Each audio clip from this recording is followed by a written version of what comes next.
de alunos do colégio, todo mundo vestido com o uniforme do colégio, portanto ele localizou o colégio. E os alunos ficaram no vagão, não coube todo mundo no vagão, estava o professor, e dois deles foram para o vagão seguinte. Estavam lá os dois alunos no vagão sozinhos, essa pessoa estava no banco ao lado, e daí começou a passar na televisãozinha do trem, um filme que não era muito conveniente, né? Umas cenas meio inconvenientes. E aqueles dois alunos simplesmente se ligaram na TV e começaram a conversar com eles. E aquela pessoa, aquele pai chamou a atenção. Pô, um moleque de 14 anos que desliga a televisão, que está passando uma cena que não tem nada a ver, esse cara tem uma coisa na cabeça. Ele podia ter falado, agora que eu estou o professor aqui, que estava no outro vagão, agora sim vou assistir um vídeo aqui. Então, esse saber administrar a própria liberdade é o que a gente quer que as pessoas cheguem a ser capazes de se determinar a uma finalidade e conseguir atingi-la, porque tem valores e, portanto, são mais livres. Obrigado.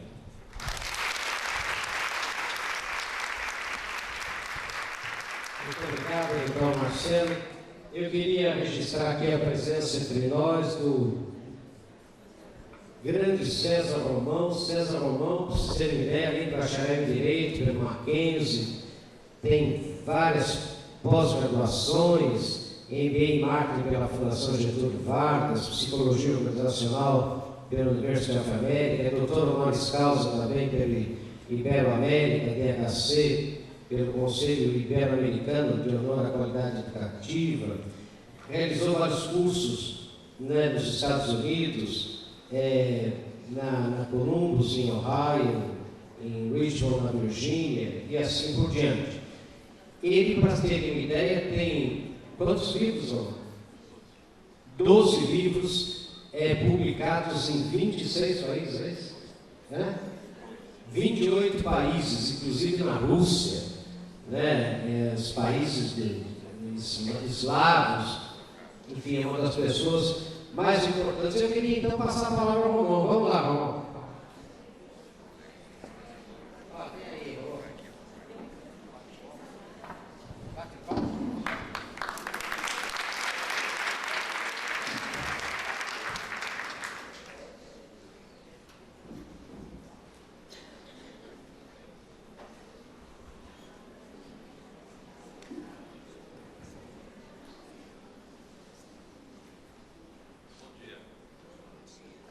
Bom dia. Tudo bem? Olha, teve um currículo lido pelo Marinho. Está filmado isso aí ou não? Tá? Então depois você me passa, viu, Marinho? Eu vou usar isso. Tá? Marinho é meu mestre. Eu posso dizer que muita coisa que aprendi com ele, porque eu nem fazia palestra ainda. Ele já era a nossa majestade aqui no Brasil, não é isso? Professor e mestre Reinaldo Goleiro. Marlene, prazer te ouvir aqui. Cadê o Marcos Bolito? Ele pediu para enrolar um pouquinho até chegar coisa.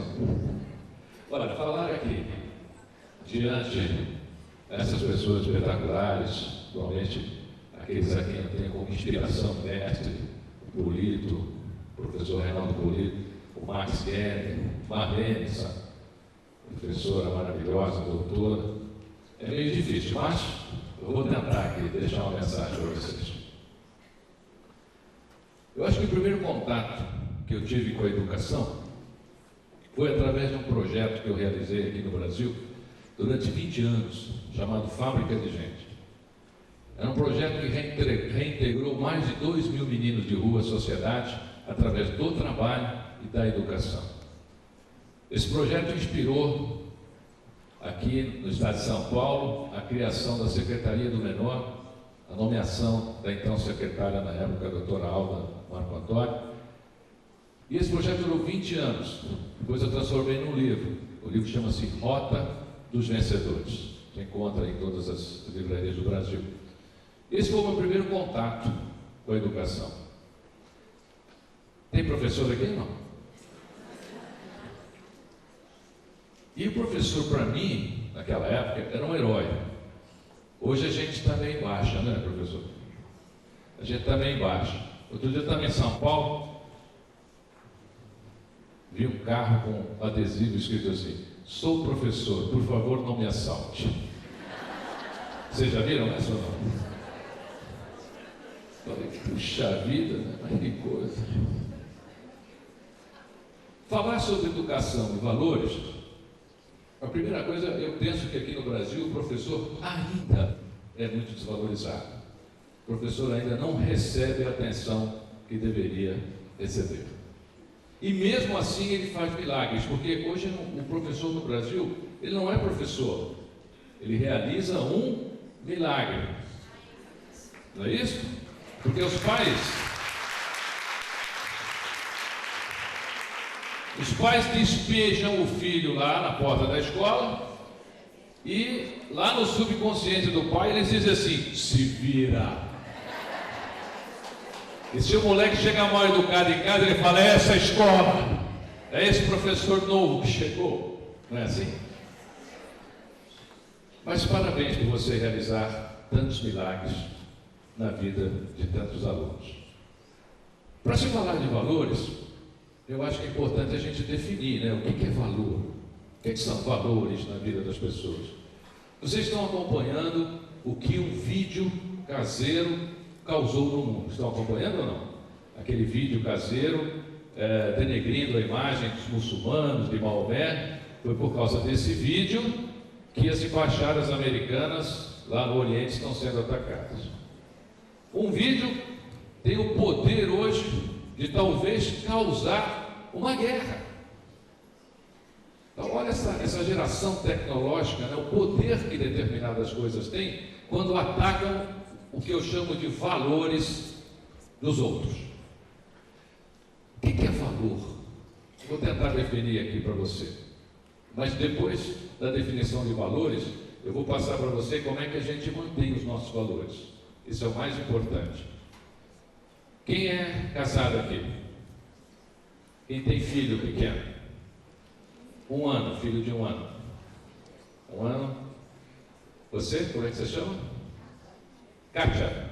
Você se incomoda de vir aqui, Kátia? Não?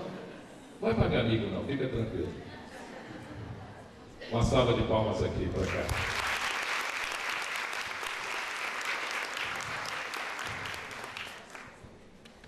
Quem tem Facebook aqui?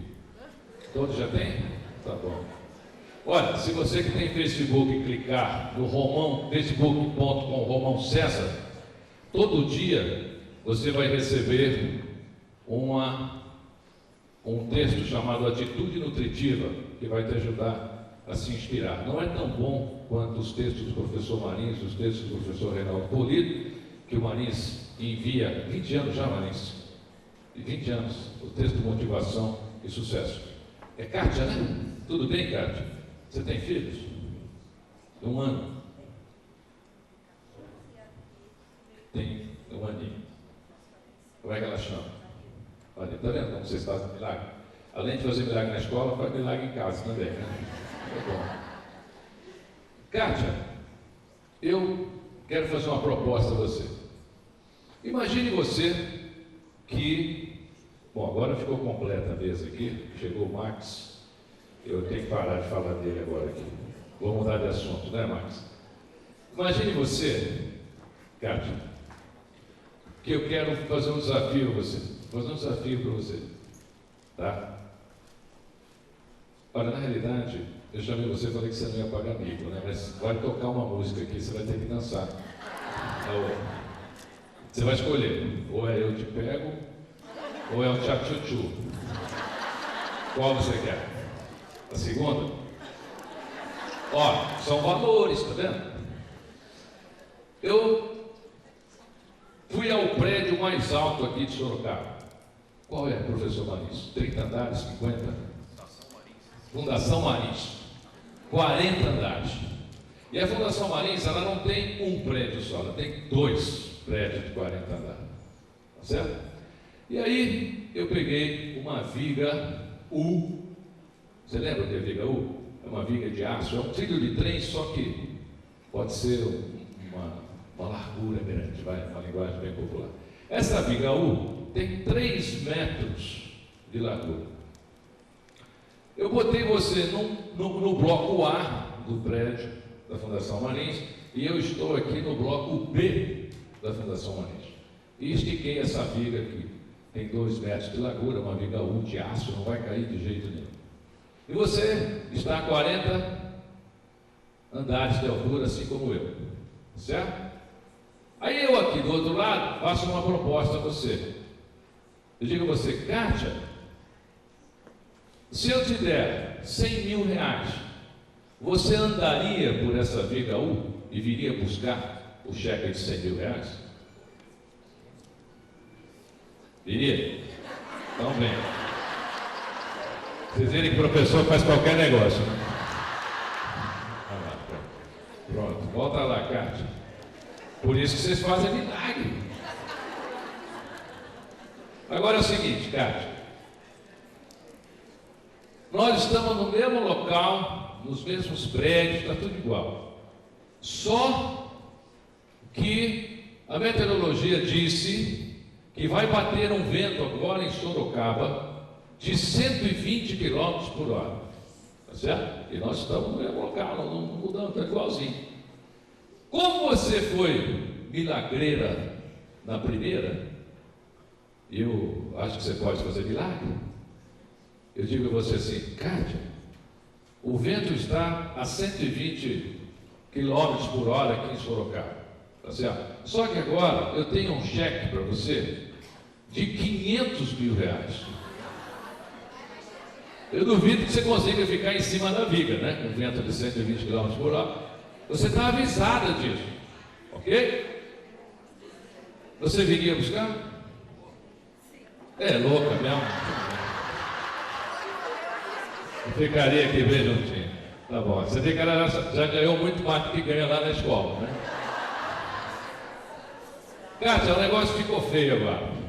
Ficou pior. Tá certo? Você conseguiu escapar do vento de 120 km por hora.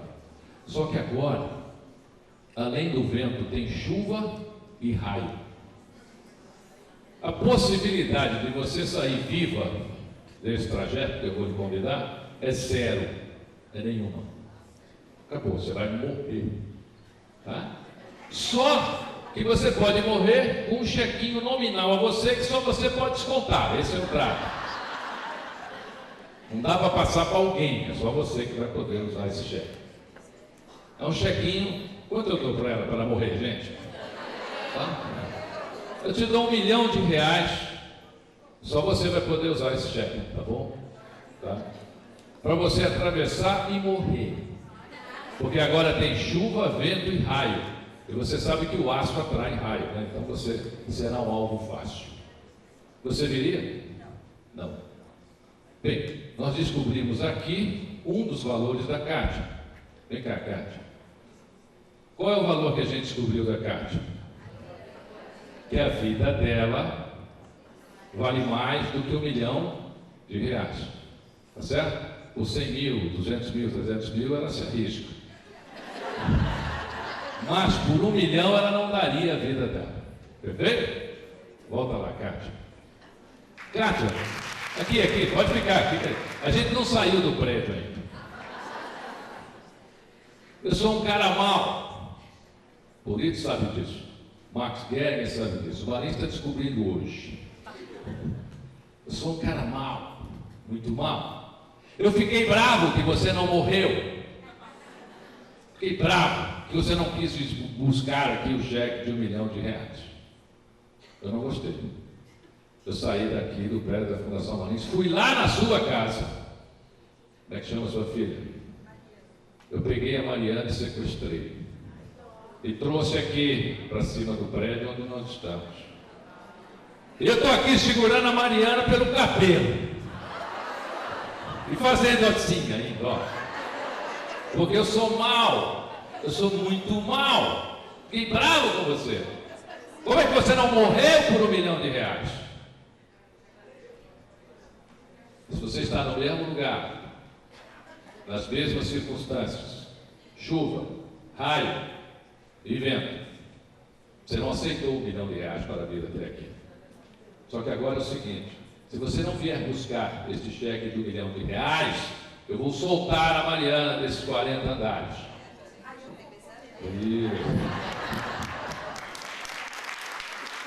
A gente fez o que aqui? A gente descobriu um outro valor da Kátia. Qual é o valor da Kátia? A vida dela vale mais do que R$1 milhão. Mas ao mesmo tempo ela daria a vida dela pela vida da filha. Isso são valores. Kátia, eu quero te agradecer, muito obrigado. Sua filha está em casa, fica tranquilo. Certo? Você liga lá que você vai confirmar. Eu quero que você. Que beleza. Eu quero que você clique no Romão César lá no Facebook. Você tem? Então clica lá no curtir, põe teu endereço, vai receber um livro autografado na sua casa. Tá bom? Obrigado, viu? Eu vou te dar, na minha opinião, o que são valores, para você anotar aí. Valores são as coisas pelas quais nós daríamos a nossa vida. Isso são valores.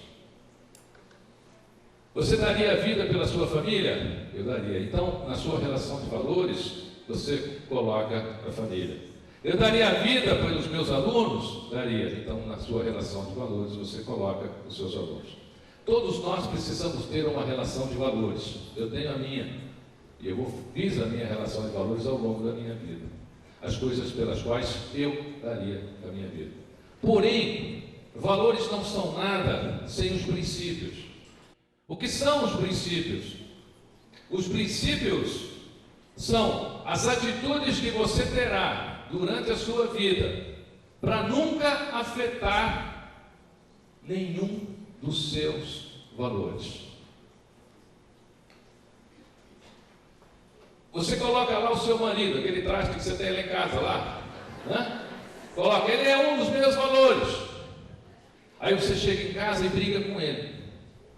Então você tem valores, mas não tem princípios. Isso não combina. Então você não tem valor. Mas se você chega em casa, abraça, dá um beijo e outras coisas mais, que só você sabe fazer, aí você está mantendo os seus valores através dos seus princípios.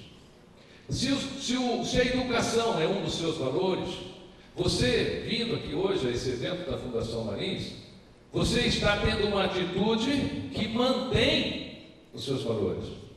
Se você tem os seus alunos como seus valores, você não pode chegar em sala de aula e arrumar confusão com os seus alunos, porque eles são um dos seus valores. Existem algumas coisas na nossa vida que nós não podemos arrumar confusão com elas. Nós temos só que mantê-los. Quais são elas? Os nossos valores. Ninguém vive sobre valores se não tem uma relação de valores na sua vida. É só assim que você vai entender o quanto é valioso essa relação. Todos nós, quando estamos trabalhando pelos nossos valores, através dos nossos princípios, todos nós mandamos uma mensagem através de nós mesmos. Agora, essa mensagem só tem validade, só faz história e só entra para a história se ela tiver emoção, visão e uma realidade que possa ser vivida. Quando Martin Luther King em Washington fez aquela reuniãozinha lá, quantas pessoas tinham, Martin King? 500 mil pessoas, né? Vocês lembram dessa reuniãozinha? Ali ele fez um discurso e uma frase desse discurso entrou para a história. Vocês lembram qual foi? Olha um livro, pronto. Alguém falou aqui, mas não seja tímido. Quem falou? Não? Isso, como é que você chama? Maria Aparecida, entra lá no Facebook, Romão César, clica, deixa seu endereço, vai receber um livro autografado. Tá bom? Quem não ganhou o livro ainda aqui? Pode comprar. Qualquer livraria. Martin Luther King não chegou aquele dia à frente daquelas 500 mil pessoas. A frase que ele disse foi: eu tenho um sonho. E foi a frase matriz do discurso dele. Ele entrou para a história. Por quê? Porque ele teve um comportamento que enviou uma mensagem sobre ele com emoção, visão e algo que poderia ser realizado e melhorar o mundo. Ele não chegou lá, professor Marins, e disse assim: gente, eu estive pensando, Eu tenho uma ideia. Ele fez isso ou não? Não. Ele foi categórico e disse: eu tenho um sonho. Às vezes o que falta nas salas de aula é um pouco disso. É nós enviarmos uma mensagem sobre nós mesmos que possa marcar a vida daquele aluno, que possa despertar o interesse naquele aluno em voltar a ter o professor como um herói, como os seus foram, como os meus foram. John F. Kennedy também fez isso num discurso. Qual foi a frase de Kennedy que entrou para a história? Vale um livro. Lembra? Isso, como é que você chama? Márcia. Parabéns, Márcia. Já sabe como é que faz para receber o livro, né? Sabe ou não? Se não tiver Facebook, não recebe, tá bom? Não pergunte o que seu país pode fazer por você, mas sim o que você pode fazer pelo seu país. Ele mandou uma mensagem com emoção, visão e algo que poderia ser realizado, e marcou a história. Qual foi a mensagem, por exemplo, do Papa João Paulo II, no primeiro discurso dele, que o marcou como Papa na história? Vocês lembram? Vale um livro. Vocês viram por que eu não ganho dinheiro com o livro, né? Porque eu dou muito livro, né? Então, qual foi? Lembra no discurso dele? Ele disse assim: olha, o Papa falando, hein? Se eu errar, me corrijam. Ali acabou. Para mim, por exemplo, ele não precisava ler mais nada. É o Papa que disse: se eu errar, me corrija. Ele entrou para a história. Como é que o Barack Obama entrou para a história? Qual é a frase que o fez entrar para a história? Isso, você falou, mas não levantou a mão, não levantou nada, então. Como é que você chama? Magali, ganhou um livro, tá bom? Sabe como fazer, né? O Barack Obama disse: sim, nós podemos. Eu acho que cada vez que a gente entrar numa sala de aula, a gente tem que pensar em algo que possa marcar e entrar para a história da vida daquele aluno. O que falta para que os valores hoje dos professores sejam inseridos na vida dos alunos, na minha opinião, é isso. É realmente você marcar a vida daquele aluno. Criar para ele uma esperança, uma nova história, como se você fosse um herói, como se você fosse uma heroína. E jamais desista do seu sonho de ser professora, de ser professor. Porque se você desistir do seu sonho, vai carregar a dor de não ter conseguido. Se você persistir no seu sonho, será uma pessoa alimentada pela esperança de um futuro melhor. E a sua esperança no futuro é o que vai te dar força no seu presente. Ah, Romão, mas ser professor no Brasil é uma bobagem. Ter o sonho de ser professor no Brasil é uma besteira muito grande. Quem sonha ser professor no Brasil é um louco, é uma louca. É verdade, eu concordo. Quem sonha ser professor no Brasil é um louco, é uma louca. Mas quando esse professor se torna herói e o sonho se realiza, a loucura virou sabedoria e o professor se tornou um sábio. Muito obrigado, professor Marins, por me receber aqui, diante dessa plateia maravilhosa. É uma oportunidade que eu jamais esquecerei. Boa sorte a todos. Muito obrigado, Romão, muito obrigado.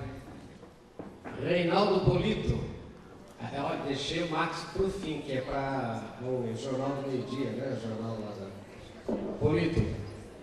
Olha, se o Polito não falar alguma coisa assim de oratório, né? Não falar bem, vocês falam para ele. A pronúncia dele. Obrigado, Marins. Olá, pessoal, bom dia.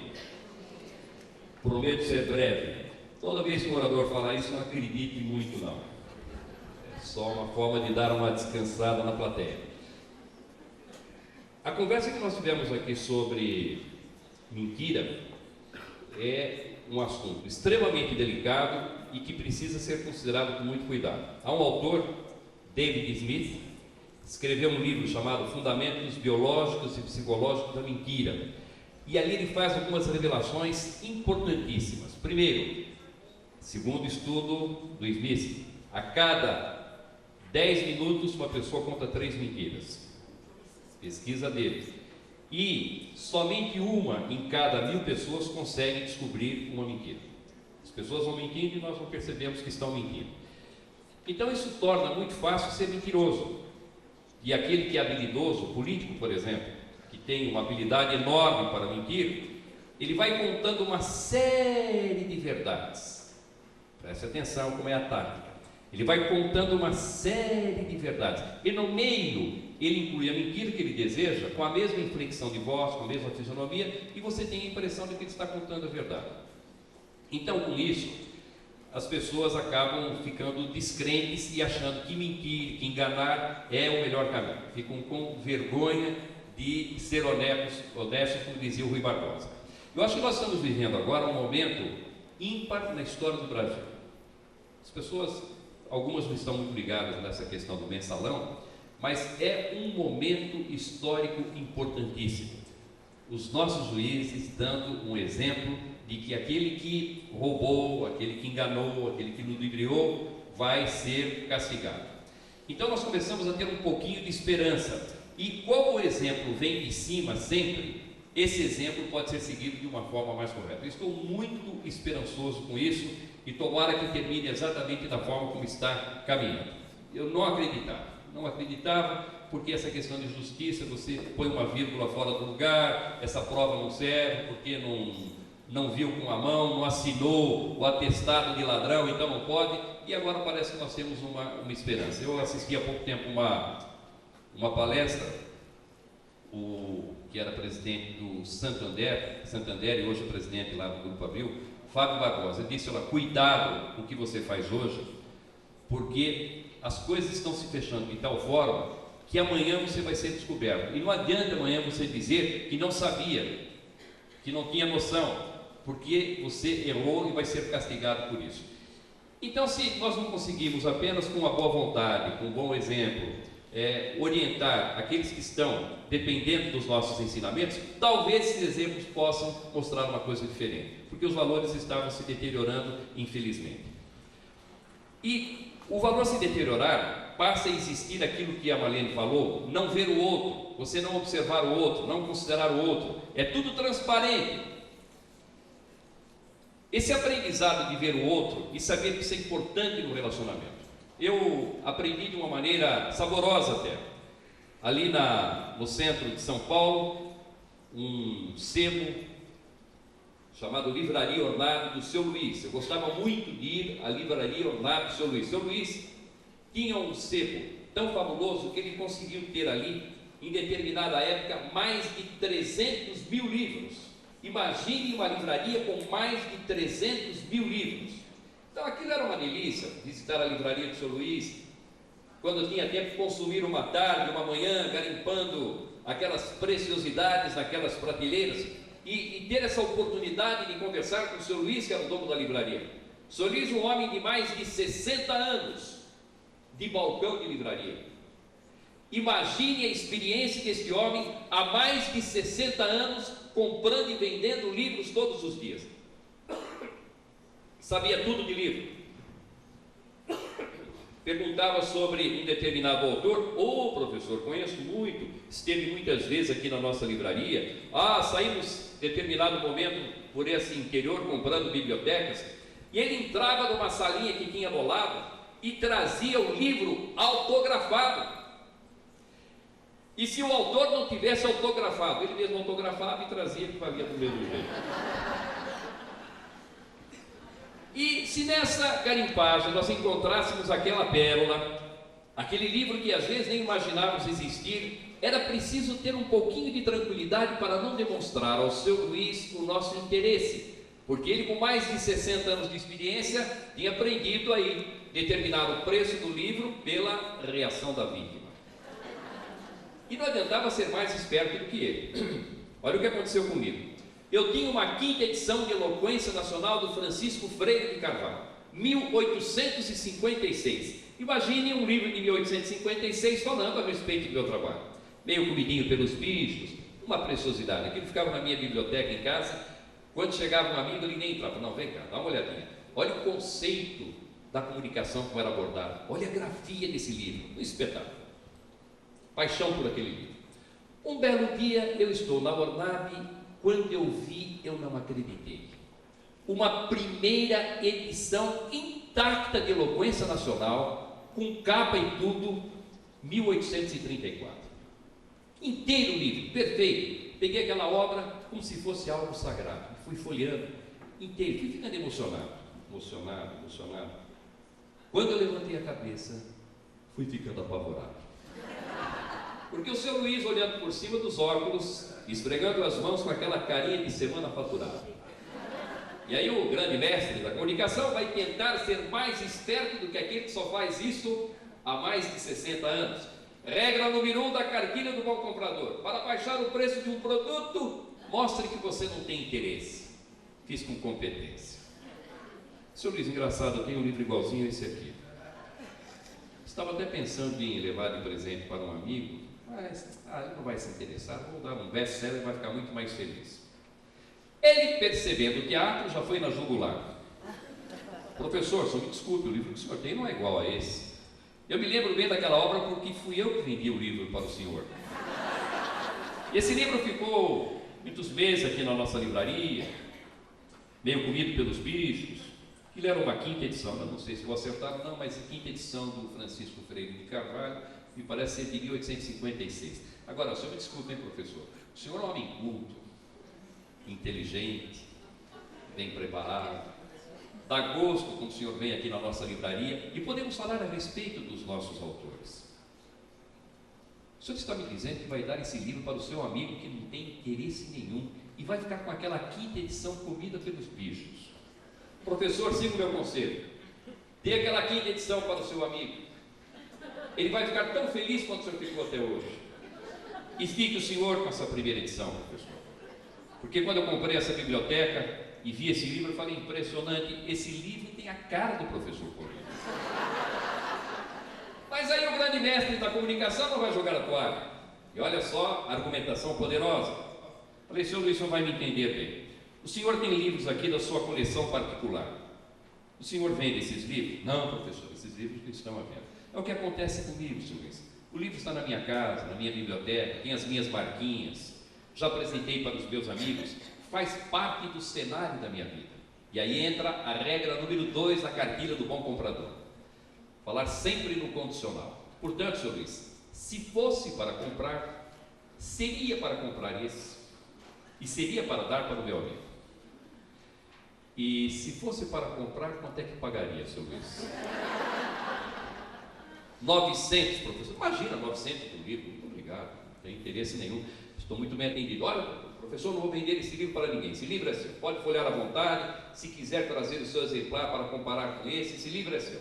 Obrigado, senhor Luiz. Eu já tenho o meu exemplar, tenho a minha quinta edição, estou feliz com ele. Pode vender para quem quiser. E sai pisando duro, mas com todas as pulguinhas atrás da orelha.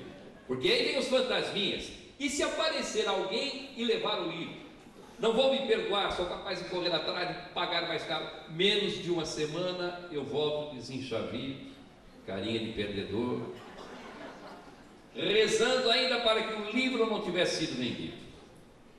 E aí entra a sabedoria daquele que conseguiu aprender a ver o outro, a respeitar o outro, a considerar o outro. E o senhor Luiz aprendeu isso provavelmente forjado ali no balcão do comércio, onde precisa vender o seu produto para ter uma sobrevivência. O que adiantaria ele dizer, vai pagar o preço que eu queria cobrar, tem que se ajoelhar aqui e levar o meu produto? Eu não voltaria mais à livraria dele. Quando eu cheguei, ele sabia que ele precisaria deixar uma porta aberta para que a minha honra fosse preservada. Quando eu cheguei, ele me recebeu de braços abertos, com alegria. Professor Polito, que bom que o senhor voltou aqui. Olha que coincidência, professor. Ontem eu estava falando a seu respeito com a minha filha. Ontem nós tivemos essa conversa. E a conversa foi mais ou menos assim, professor. Eu disse, filha, você se lembra do professor Polito? Lógico que lembro, pai. O professor Polito é nosso cliente aqui há mais de 30 anos. Já atendi tantas vezes. Me lembro, sim. Filha, você vai me ajudar. Por acaso, nesses anos todos que você tem atendido o professor Polito, alguma vez ele reclamou de preço de livro com você? Não. Pelo contrário, o professor Polito tem elogiado nossos produtos, tem indicado clientes aqui para a nossa livraria. Nunca tive problema de preço com ele, não. Filha, tem alguma coisa errada acontecendo. Para o professor Polito reclamar do preço de um livro, como essa primeira edição de Eloquência Nacional que nós temos aí, tem alguma coisa errada acontecendo. Olha, filha, eu sei que eu fiz um acordo com você, me lembro bem, e prometi que jamais iria quebrar a nossa palavra, me lembro bem. Mas dessa vez, filha, mesmo que você fique chateada comigo, professor Polito voltando aqui, eu vou romper o nosso acordo e vou fazer em 3 chequinhos de 300 para ele. E aí você, com aquela sensação de que ganhou um prazo maior, sai com a honra preservada. E hoje estão os 2 livros lá em casa, evidentemente porque não existia amigo nenhum, um do ladinho do outro, mas consegue ver o outro. Então, às vezes, nós não observamos o outro e, dependendo da situação em que nos encontramos, achamos que a vida se resume naquele instante, liquidamos e não deixamos uma porta aberta, sem perceber às vezes que o nosso adversário hoje pode ser o nosso aliado amanhã. E se nós tentarmos destruí-lo, vamos transformar num inimigo. Então, esses valores importantes para que a vida possa seguir o seu curso, fazendo com que as pessoas possam respeitar, ver o outro lado e que vão se sair beneficiadas com isso também. Nós temos observado nessas campanhas políticas alguns muito experientes, que falam muito bem, que têm uma comunicação extraordinária, elogiável, admirável, mas não conseguem transformar isso em voto. Aí você vai analisar por que isso está acontecendo. Estou aqui em Sorocaba, posso falar de São Paulo, não tem problema nenhum. Nas últimas eleições, eu trabalhei muito analisando a comunicação dos presidenciáveis. E vou ser sincero, era duro, porque nessa análise tem que ser imparcial. Se eu falasse de um defeito da Dilma, eu tenho que falar do defeito do Sérgio. Se eu falasse de uma qualidade do Sérgio, eu tenho que falar de uma qualidade da Dilma. E cá entre nós, a presidenta era um bosta, era uma coisa horrorosa, gaguejante, hesitante, decorando tudo aquilo que falava. E o Sérgio lá, com aquela experiência dele, ministro, governador, prefeito, foi tudo na vida, deputado, falava com muita facilidade, era o exemplo da comunicação. Por que eu estou dizendo isso? Entre outros motivos, se ele é tão bom, por que não ganhou a eleição? Aí é que está. Se nós perguntarmos para 10 pessoas, umas 11 vão dizer que o Sérgio é prepotente, é metido, é vaidoso, ensimesmado, só olha para o umbigo. Essa é a fala geral. Então não adianta nada você chegar com aquela comunicação limpa, cativante, envolvente, se a reputação que foi construída é outra. Eu tenho feito palestras em faculdades, sempre que posso, e falo isso, faço egoisticamente, porque os alunos que frequentam a nossa escola é o vice-presidente, o diretor. Então, se não tomar cuidado, a linguagem vai envelhecendo. Em contato com a garotada, ainda dá para perceber se a piadinha funciona, se eu consigo manter a atenção das pessoas, vai oxigenando. E o que eu tenho falado, eu acredito muito nisso. Independentemente do curso, seja de psicologia, direito, filosofia, qualquer curso, quem serão os seus colegas de profissão? Provavelmente serão os seus colegas de bancos escolares. Se nós formos no mercado financeiro, por exemplo, uma certa época, alguns engenheiros politécnicos conseguiram se sobressair e entrar no mercado financeiro. E aí o que eles fizeram? Eu preciso me cercar de gente competente, leal. E onde é que ele ia buscar o seu colega, o seu companheiro? Lá nos bancos escolares, aqueles que tinham estudado com ele durante 4, 5, 6 anos, e ele conhecia também. A pergunta que eu faço a esses jovens é a seguinte: quem é que ele vai buscar? Aquele que ficava alheio, que não tinha pontualidade, que terceirizava o trabalho para que os outros fizessem, não respeitava o professor? Ou era aquele comprometido, aquele disciplinado, aquele envolvido com os trabalhos? Evidentemente que é esse. Então nós vamos construindo uma reputação ao longo da vida e no momento em que exercemos a nossa atividade profissional, tudo isso é levado em consideração. Esse é o valor que eu acredito muito. Tenho procurado passar para os alunos todos que cruzam o nosso caminho, na nossa escola ou nas faculdades onde eu tenho dado aula. O que você faz será considerado durante a sua vida. A imagem que você tem deve ser uma imagem coerente entre aquilo que você fala e a maneira como você age. Isso não é novo. A melhor aula de oratória ministrada até hoje foi o sermão da 60ª do Padre Vieira, 1655. Padre Vieira dando um puxão de orelha nos padres que estavam perdendo ali os seus fiéis, ensinando como eles deveriam pregar. Em determinado momento ele diz: sabem, padres, pregadores, por que fazem pouco abalo os nossos sermões? Porque nós pregamos apenas aos ouvidos, nós não pregamos aos olhos. Sabem por que o Batista convertia tantos pecadores? Porque, assim como as suas palavras pregavam aos ouvidos, o seu exemplo pregava aos olhos. Nada mais atual. Mais de 300 anos, se nós trouxermos isso para os dias de hoje, cai como uma luva perfeita para o nosso comportamento. Portanto, é esse tipo de valor. Ensinar, fazer com que as crianças possam aprender, mas esse cuidado com o comportamento. Sou presidente de uma ONG e nós temos como objetivo nessa ONG fazer a capacitação de jovens para que entrem no mercado de trabalho. E temos contato com as empresas, o que as empresas querem, o que elas desejam. E a informação é curiosa, é unanimidade. Esses jovens normalmente são admitidos pela competência, pelo potencial de competência que possuem, mas normalmente são demitidos pelo comportamento. Que o professor Marins falava no início, essa falta de educação, de civilidade, essa falta de respeito, que aparentemente não traz nenhum tipo de prejuízo, traz prejuízo sim, porque se a pessoa não for tão competente, muda de área, ela vai receber uma capacitação adicional, mas se ela não tem um comportamento desejado pelas organizações, normalmente ela vai ser barrada. Então esse talvez seja um compromisso nosso com essa garotada que está vindo, mostrar a eles que é importante aprender, mas é importante também aprender a se comportar, para que a vida possa ser boa para eles e para as pessoas com quem irão se encontrar. Foi um prazer estar com vocês. Muito obrigado. Grande promito, Max Geringer, vamos lá. Pode, se falando se quiser. Bom dia. Queria dizer que eu iria falar de pé em respeito a todos vocês, mas eu escutei aí que a gente não deve mentir, então na verdade eu vim esticar as pernas aqui, porque faz tempo que eu estou sentado. Então, bom dia a todos. Bom dia.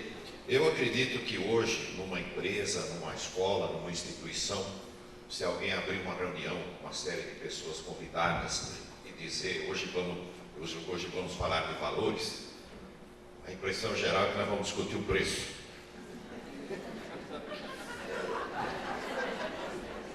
Isso é o que mudou no mundo. Quer dizer, houve uma época em que a gente falava, qual é o tema? Valores. Ah, que legal, né?